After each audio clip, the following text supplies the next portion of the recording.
idea for the project came probably around 3 or 4 years ago. April has been working with Homotopia for at least 5 years, doing some in-conversation events, and had an archive of personal memorabilia. And we call it an archive, but when we collected it, it was really just some bin bags of photographs and letters and a large suitcase full of personal ephemera. And decided to donate it to Homotopia.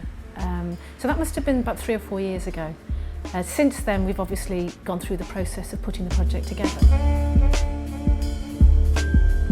The project involves not just the exhibition side and April's life and her archive, but also a large element of interaction with the trans community, with oral history gathering, looking at the trans heritage side of things, the social and political side of things, and also the legal side of things. The fact that April's annulment case had quite a major impact on the legal situation for people in the country. Because we interviewed some people who were still quite young, maybe in their 20s, some of those people didn't know very much about April, or maybe she was just a name that they'd heard of, but they didn't know a lot. So they were very interesting because they had a very different experience. The internet was obviously very important to lots of people. They had done a lot of research. A common experience was people felt very isolated and alone when they were starting to question their gender identity.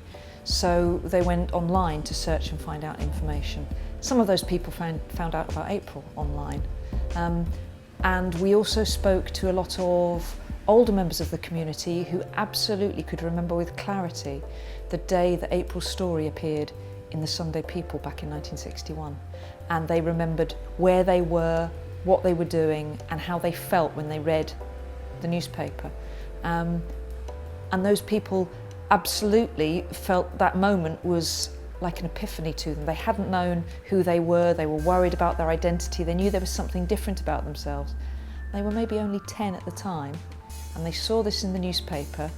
They knew that it was something that they couldn't talk about to anyone in their family, but then they recognised that there was somebody else like them out there.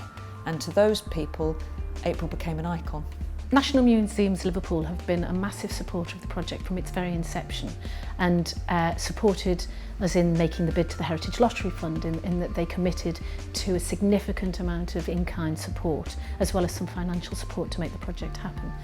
They've held our hand every step of the way, and we've enjoyed the support of their team. I don't want to mention too many people individually, but they assigned Catherine to us, who's their project manager, and she has been an absolute delight to work with. She's worked alongside me in terms of project managing the exhibition from the museum side of things, and I've worked with her from the Homotopia side of things. And I think what we've ended up with is something that we're all very proud of, and I think both organisations can feel that they have a stake in, and that they've really contributed to significantly. So what we've tried to do in the exhibition, and we will do in the book, is illustrate the history of social and legislative change for trans people in this country for about the last 75 years. And we've charted that against events in April's life. So, because events in April's life have been very significant in the experience for trans people in this country. We've had a lot of support and assistance in curating particularly the community side of the exhibition from members of the trans community.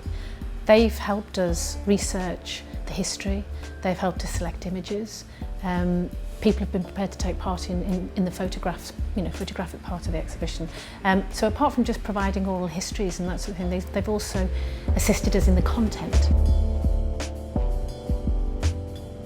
As part of our evaluation, and in order to get the project out to as wide a people as possible, we've developed aprilashley.org.uk, which is a dedicated website which documents the making of the exhibition and also some of the wider aspects of the project. And what we hope in the end is that we'll be able to upload all the designs onto there and the content of the exhibition, so that when the exhibition's no longer at the museum, we'll have left an education resource that can continue to inform people about April Ashley's life and also about some of the history of gender and the trans experience that we've uncovered as part of the process. It's incredibly rewarding seeing the exhibition taking shape in the museum, and it's very exciting working on the book. The thought that maybe over 300,000 people will get to experience the exhibition and get some knowledge of trans people and trans lives that maybe had no thought or no idea about it before. I think that's really exciting. I'm looking forward to there being some sort of completion of a process that started sort of 4 years ago.